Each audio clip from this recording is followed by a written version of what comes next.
चला तर मग मालिकेच्या आजच्या भागामध्ये आपण पाहणार आहोत की आता अर्जुन, सायली आणि सगळेजण घरी आलेले असतात आणि त्याच वेळेला आता अर्जुन सगळ्यांना घडलेली हकीकत सांगतो आणि मग आमच्या हातातून महिपत निसटला असं देखील बोलतो. आता हे सगळं ऐकून सगळ्यांनाच खूप मोठा धक्का बसतो. पण कल्पना आता या सगळ्यात म्हणत असते की या सगळ्यामध्ये एक गोष्ट चांगली झाली, ते म्हणजे आपल्या प्रतिमाला सगळं काही व्यवस्थित आठवायला लागलं. म्हणजे इतक्या दिवशी जो काही अपघाताचा सीन होता त्यामध्ये तिला दिसत नव्हतं व्यवस्थित, पण आता ती म्हणते त्या पद्धतीने सगळंच तिला कळायला लागले. त्यावर प्रतिमाही सांगते की हो, पहिल्यांदा मला असं फुसटसं दिसायचं, पण त्या दिवशी जो अपघात झाला होता ना त्याबद्दल आता मला एकदम क्लिअर दिसतं.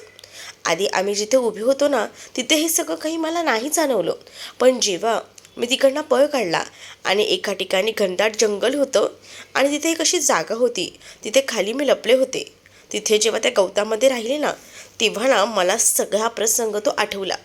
म्हणजे मला असं वाटतं त्याच जंगलाच्या दिशेने जिथे अपघात झाला होता तिथेच मी गेले होते आणि त्याच वेळेला हे सगळं घडलं. आणि मला अचानकपणे जेव्हा हे सगळं घडलं आणि तेव्हा मला सगळ्या गोष्टी आठवल्या. हे सगळं जेव्हा मला आठवलं तेव्हा एकदम स्पष्ट झालं की माझ्यावर जो काही हल्ला केला त्याला जबाबदार दुसरं तिसरं कोणीच नाही, तर महिपतच आहे करून. मला त्याचा चेहरा स्पष्टपणे दिसला, त्यातच त्याने दिलेली ती कबुली आणि या सगळ्यामुळेच मला एकदम क्लिअर झालं. आता जेव्हा प्रतिमा हे सगळं बोलते विमल तिचं कौतुक करत असते आणि म्हणत असते की खरंच ना प्रतिमाताई, खूपच छान काम केलं तो. म्हणजे तुम्ही जे काही केलं ना ते एकदमच भारी होतं. म्हणजे तुम्हाला आठवलंही आणि असं कोणाचं धाडस होत नाही ना त्या महिपत समोर जायचं, तुम्ही एवढं मोठं धाडस दाखवलं.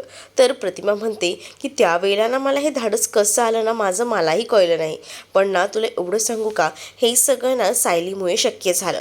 सायली माझ्यासोबत होती म्हणून मला या सगळ्या गोष्टी एकदम इझिली जमल्या, नाहीतर ना मला या गोष्टी काही जमल्या नसत्या असं देखील आता ती म्हणत असते. आणि जेव्हा या सगळ्या गोष्टी आता ती सांगत असते ना तेव्हा मात्र आता इकडे कल्पना जी आहे ती सुद्धा आता सायलीचं कौतुक करत असते. सायलीला म्हणत असते की सायली, खरंच ना तुझं कौतुक करावं तेवढं कमी आहे, आजही किती छान काम केलंस तू. तर सायली म्हणत असते की प्लीज माझे इतके आभार तुम्ही मानू नका. मला आपल्याला काही झालं तरी त्या माणसापर्यंत पोचायचं होतं, आपल्याला एवढ्या सगळ्या गोष्टी कळल्या, पण फक्त ना तो हल्ला कोणी केला आणि हे सगळं का करायला लावलं हे कळलं नाही आहे. दुसरीकडे आता नागराज आणि प्रिया हे दोघंही जण आता त्या गाडीमध्ये बसलेली असतात. त्याच वेळेला आता प्रिया नागराजला म्हणत असते की तुम्हाला एवढं माहिती होतं तिथे सायली आहे, अर्जुन आहे, तो महिपत, हे सगळेजण तिथे असणार आहे, मग तुम्हा स्वतःला तिकडे जायची काय गरज होती? तुम्हाला माहिती आहे ना या सगळ्यामध्ये तुम्ही फसणार आहात, अडकणार आहात, मग कशाला जायची गरज आहे तिथे, असं देखील आता ती बोलून त्याला ओरडत असते. त्यावर मात्र तो म्हणत असतो, अगं मलाही कळलं नाही, मलाही वाटलं की असं की जरा मी गेलो तर मला बरं वाटेल, पण ज्या काही गोष्टी झाल्या ना तेव्हा ते सगळं काही भयंकरच होतं गं, म्हणूनच ना मला तो प्रसंग नको नको वाटतो. काय दुखलं गं, किती पडलो जोरात. आणि महिपत कुठे? महिपतना खरंच माहीत नाही, बहुतेकानं महिपत पळून गेला असं देखील आता बोललं जात असतं. महिपत तिथे नाही आहे, पोलिसांच्या हाती लागला नाही, मग गेला कुठे? जर तो सापडला तर कळते का काय होणार आहे ते. या गोष्टी जरा लक्षात असू द्या.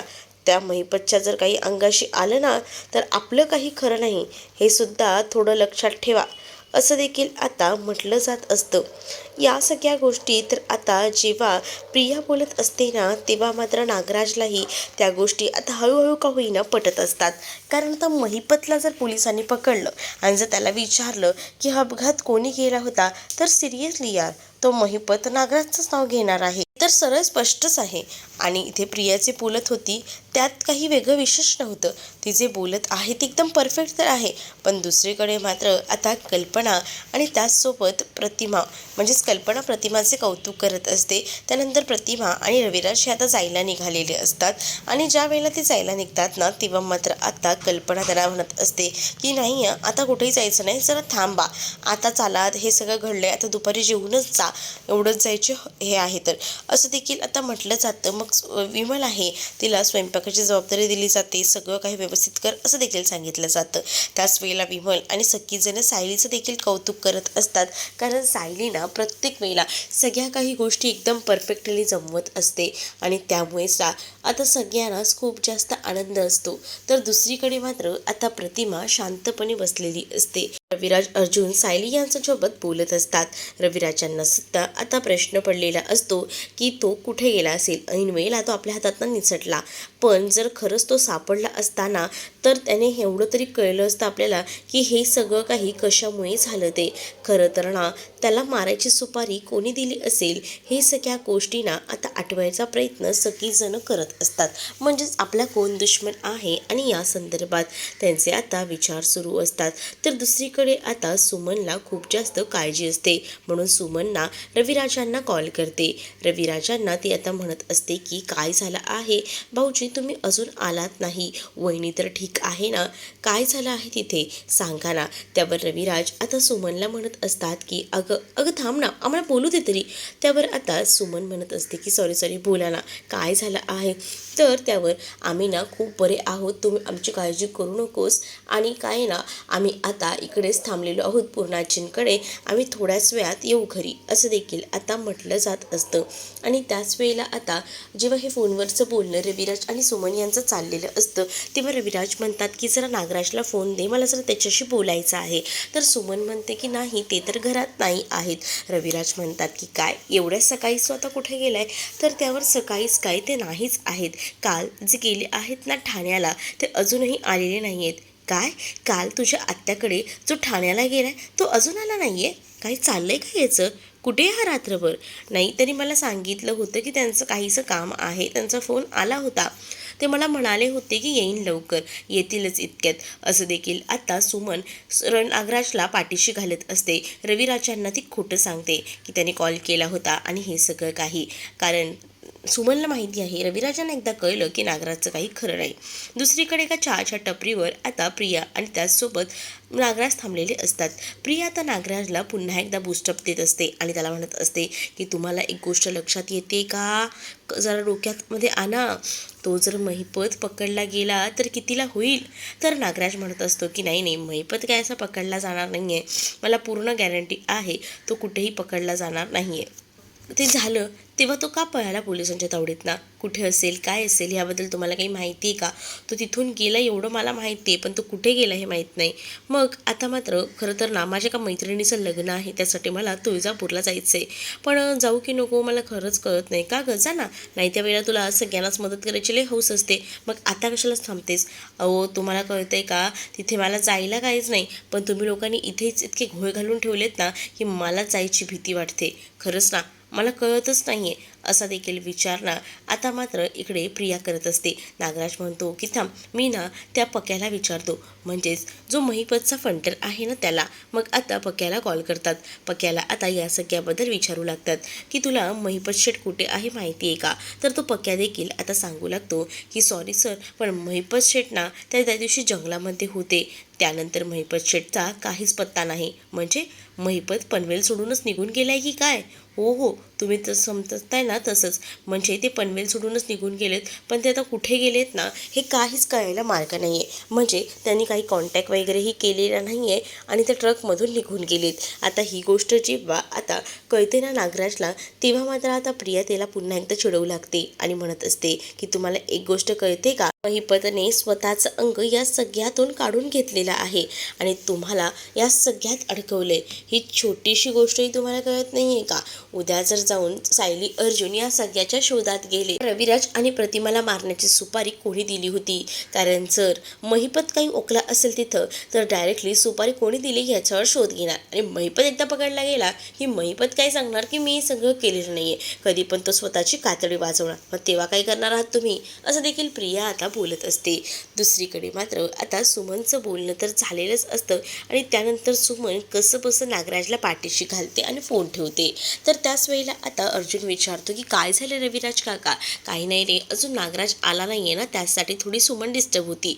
तेवढ्यातच तिथे आता चैतन्य आलेला असतो आणि चैतन्याला लागलेलं असतं. त्यासाठी सगळेजण चैतन्याची अगदी काळजीच घेत असतात.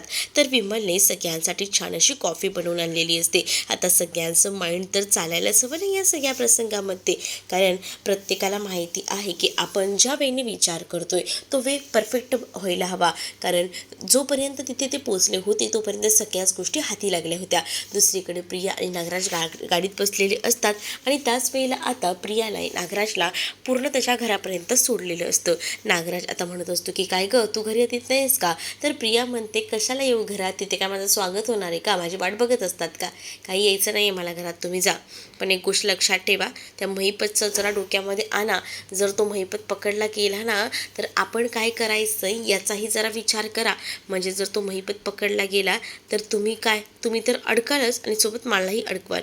आता इकडे मात्र हळूहळू का होईना चालायचा प्रयत्न इकडे नागराज करत असतो.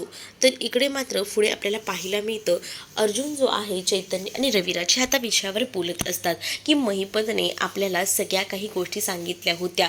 म्हणजेच काय, तर हा सगळा जो ट्रॅप त्याने रचला हे सगळं काही त्याने केलं, हे स्वतःच्या तोंडून त्याने गुन्हाही कबूल केला.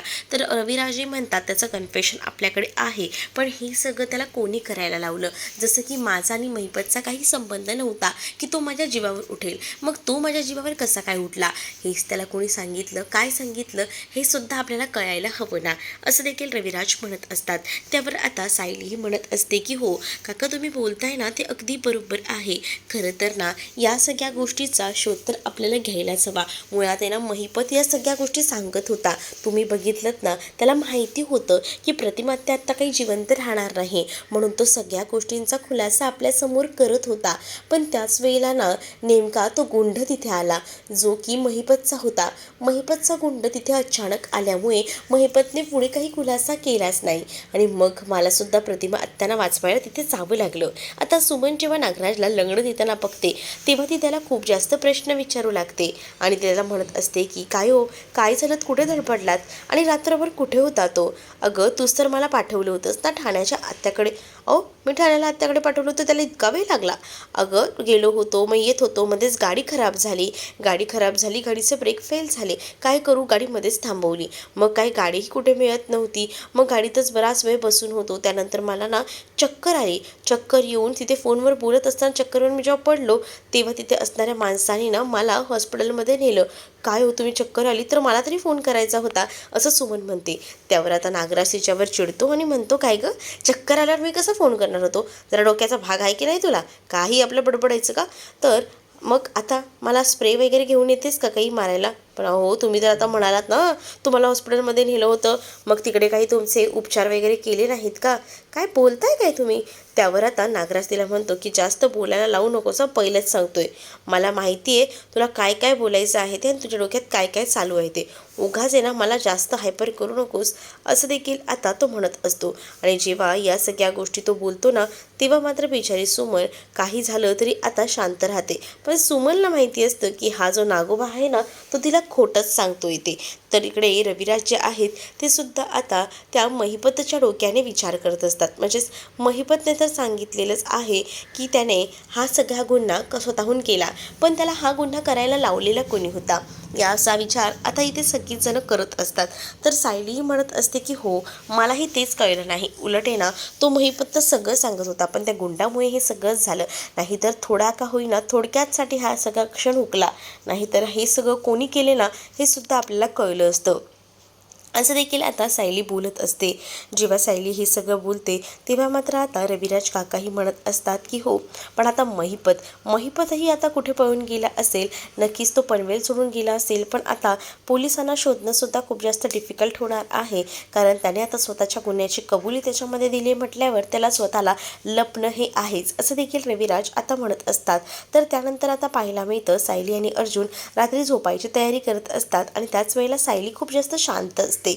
अर्जुन म्हणत असतो की तू इतकी शांत काय आणि आता झोपायची वेळ झाली, अजूनही तुझी कामं संपतच नाही आहेत का, असं देखील अर्जुन सायलीला म्हणत असतो. त्यावर सायली अर्जुनला म्हणते की नाही हो अर्जुन सर, ती काय ना थोडे विचार करत होती. म्हणजे बघा ना, प्रतिमा आत्याला जेव्हा त्या लोकेशनला पोचल्या होत्या त्यांना सगळ्या काही गोष्टी आठवल्या एकदम क्लिअरली. पण मला ना एकच गोष्ट कळत नाही आहे, जेव्हा आपण या सगळ्या गोष्टींचा आढावा घ्यायला त्या जंगलात गेलो, आपण प्रतिमा त्याला फोर्स करत होतो की या सगळ्या गोष्टी आठव, पण मला का अंधुकशा असा या सगळ्या गोष्टी त्या रस्त्यावरच्या आठवत होत्या ना, मला खरंच कळत नाही. आणि त्याच वेळेला तिने आता डोक्याला हात लावून घेतलेला असतो. अर्जुन तिला शांतपणे बसवतो. अर्जुन तिला म्हणतो की काय झालं आहे सायली, इथे बस शांत हो. तिला तो पाणीसुद्धा देत असतो. त्याच वेळेला आता सायलीने डोक्याला घट्ट हात धरलेला असतो, कारण आहे ना त्या प्रसंगामध्ये तिला ना या सगळ्या गोष्टी आठवतात, त्यासुद्धा फुसट अशा. म्हणजे तिच्यासोबतसुद्धा हे सगळं घडलं होतं आणि या सगळ्या गोष्टी जेव्हा तिला आठवतात ना, तेव्हा मात्र ती आता या सगळ्याबद्दल बोलत असते. आणि जेव्हा हे सगळं काही ती बोलते ना, तेव्हा मात्र आता खूप मोठा धक्का जो काही आहे तो मात्र आता सायलीला पडलेला असतो. सायली आता या सगळ्याबद्दल बोलत असतानाच अर्जुनला सांगत असते की जागेचा आणि माझा काय संबंध आहे, म्हणजेच मला अचानकपणे सगळ्या काही गोष्टी कशा काय आठवायला लागल्यात ना हेच कळत नाहीये. म्हणजे मला असं फुसटसं आठवते की तिथं काहीतरी घडलं होतं, पण काय घडलं होतं ना हे नेमकं मला आठवतच नाहीये, असं देखील आता सायली म्हणत असते. अर्जुन मात्र या सगळ्याचा विचार करतो. अर्जुन आणि सायलीचा आता वाढदिवस आहे आणि म्हणूनच आता सगळेजण येतात आणि अर्जुन आणि सायलीच्या अंगावर गुलाबांच्या पाकळ्या सोडतात. खूप जास्त असं अर्जुन आणि सायलीचं स्वागत केलं जातं. आता पहिलाच मान सायलीचा असतो की जो अर्जुनचं औक्षण करायचं आहे. मग आता अर्जुनचं औक्षण करण्याचा मान सायलीला दिला जातो. आणि त्याच वेळेला आता सायली जेव्हा आता अर्जुनचं औक्षण करते ना, तेव्हा मात्र आता सायलीला भूतकाळात घडलेल्या सगळ्या गोष्टी आठवायला सुरुवात होतात. म्हणजे पुन्हा एकदा तिला ते सगळं फुसटचं दिसत असतं. म्हणजेच काय तर सायली जेव्हा आता अर्जुनला डोक्याला कुंकू लावते आणि त्याच वेळेला आता जेव्हा ती टीका लावते, त्याचं औक्षण करते, त्यावेळेला तिला आठवतं की हा प्रसंग आपल्या आयुष्यात आधीसुद्धा घडला आहे आणि हे सगळं ह्या आधीसुद्धा आपल्याकडे घडून झालेलं आहे. आणि मग तिला पुन्हा या सगळ्या गोष्टी जेव्हा फुसटशा आठवतात ना, तेव्हा मात्र पुन्हा तिला टेन्शन येतं. पुन्हा ती डोक्याला हात लावते. म्हणजे लहानपणी जेव्हा ती अर्जुनच्या वाढदिवसाला आली होती ना आणि तिने स्वतःहून अर्जुनचं औक्षण केलं होतं, हा सगळा प्रसंग तिला आता डोळ्यासमोर एकदम असा ब्लर येत असतो. स्पष्ट असं काहीच दिसत नसतं. तर पुन्हा एकदा सायली आपल्या डोक्याला हात लावून घेते. अर्जुनचं औक्षण करत असतानाच हे सगळं होत असतं. इकडे मात्र प्रियाला काही बाई शांत बसता येत नसतं. प्रिया गाडी घेऊन बाहेर पडलेली असते आणि महिपतच्या घरापाशी गेलेली असते. महिपतच्या घरापाशी आता पोलीस येऊन थांबलेले असतात, कारण आता त्यांना काही झालं ना तरीसुद्धा आता तिथे कडक बंदोबस्त लावायचा असतो, कारण महिपत घरी आला तर त्याला पकडायचं. पण आता साक्षी ना महिपतचा काही कॉन्टॅक्ट होत नसतो, म्हणून स्वतः साक्षी महिपतला भेटायला आलेली असते. आणि जेव्हा साक्षी त्या घराकडे येते तेव्हा ती बघते तर तिथे पोलीस असतात, तेव्हा ती घाबरते.